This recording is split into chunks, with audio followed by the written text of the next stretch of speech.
porque o direito ambiental é isso, ela é uma disciplina que ela, de certa forma, é um estudo, é um tema que exige bastante da gente, porque nós pensamos desse enfoque dos direitos humanos, nós temos que pensar, né, dentro do direito ambiental, nas suas diversas facetas, no meio ambiente natural, no meio ambiente artificial, aquele alterado pelo homem, né, no meio ambiente cultural, meio ambiente do trabalho, e assim nós vamos fazendo essas interconexões, né, e que a resolução 76/300 da Assembleia Geral da ONU de 2022, ela é muito importante. Ela é curta, ela consagra, ela expressamente a Assembleia Geral fala, né, de forma muito direta, muito clara no direito fundamental, no direito humano, né, ao meio ambiente limpo, saudável e sustentável, e nos considerandos, que eu sempre recomendo assim, seja nos tratados,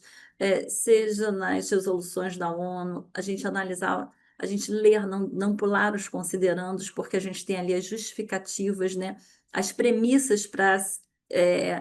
a ONU ter chegado, né, naquela colocação, naquela afirmação, na consideração, e mesmo nos tratados dos Estados adotarem, né, um posicionamento, uma normativa internacional. E essa resolução da ONU, de certa forma, ela resgata o que nós temos na Declaração de 1972 de Estocolmo, naquele primeiro grande encontro, né, promovido pela ONU para pensar o meio ambiente, o desenvolvimento, né, e que o resultado foi uma declaração solene, soft law, porque não tem um mecanismo de coercibilidade, mas já um compromisso dos Estados, porque a declaração internacional, uma declaração da ONU como um tratado internacional, mesmo que esse não seja com força vinculante, ela traz, né, em si um compromisso moral, um compromisso de boa-fé que os estados assumem de internalizarem aqueles valores no seu ordenamento interno. Então, o Brasil foi signatário da Declaração de Estocolmo, claro que no momento, né, que era ali uma declaração de 1972, né, com muitas questões, né, até de crise econômica internacional. No Brasil, um período, né, que a gente vivia de uma ditadura militar, e com um objetivo econômico, de crescimento econômico a qualquer custo, e a questão ambiental era vista não como prioridade, ao contrário, né? Uma preocupação que pudesse ser um entrave para o crescimento econômico, aumento do PIB, né? E de início a posição brasileira foi de extrema desconfiança dessa reunião de Estocolmo, e de países também sul-americanos ainda em desenvolvimento, que diziam, olha, vocês não podem, países desenvolvidos, Suécia, vir Dinamarca,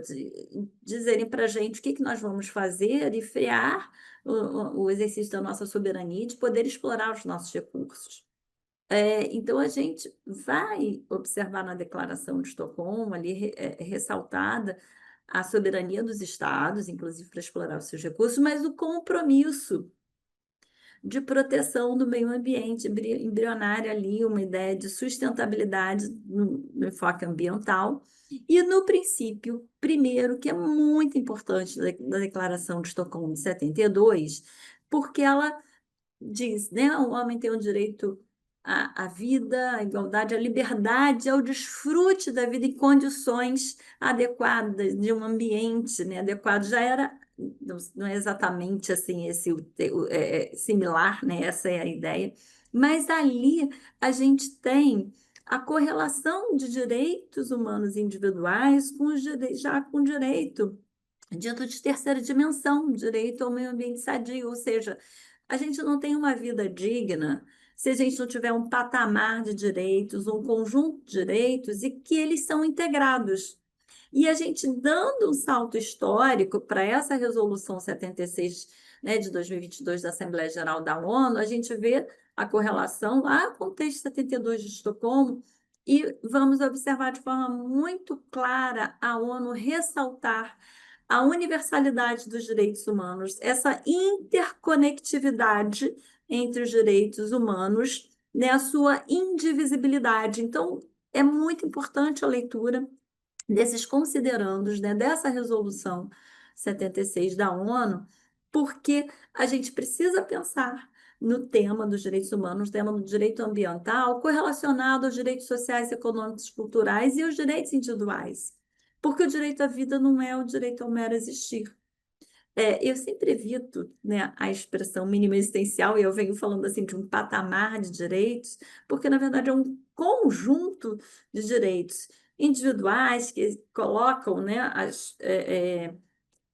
naquela questão uma não intervenção do Estado, né, no sentido dos direitos negativos do Estado não retirar a vida, do Estado respeitar o direito de propriedade, do Estado respeitar igual, tratar a todos igualmente, respeitar a liberdade,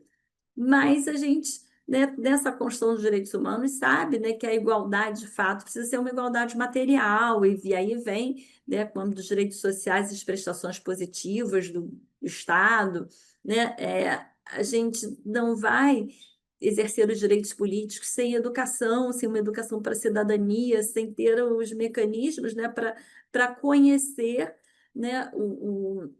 as ideologias vigentes e poder, de fato, se posicionar conscientemente. E a gente também não vai ter a inclusão no mundo do trabalho para manter a nossa sobrevivência, né? Sem os direitos sociais, sem educação. E se a gente não tem saúde, a gente não consegue trabalhar, a gente não vive. E sem estar no meio ambiente em condições adequadas, ou seja,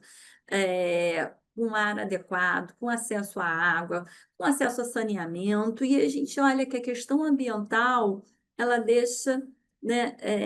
demonstrado, né, com clareza essa interface dos direitos humanos. Porque quando a gente pensa naquelas situações trágicas da falta de moradia,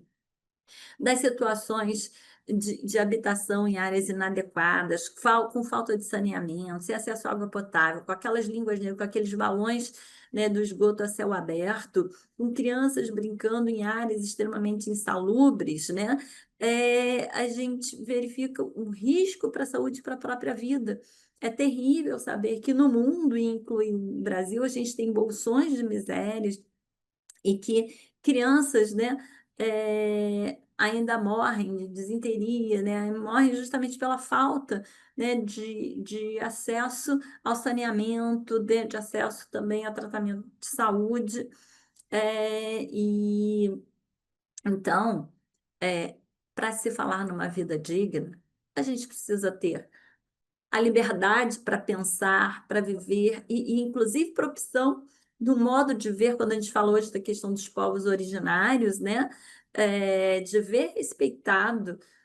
no mundo multicultural o seu modo de viver, né? As suas crenças. Então, a gente vive uma sociedade plural, né? Estou falando aqui da sociedade brasileira,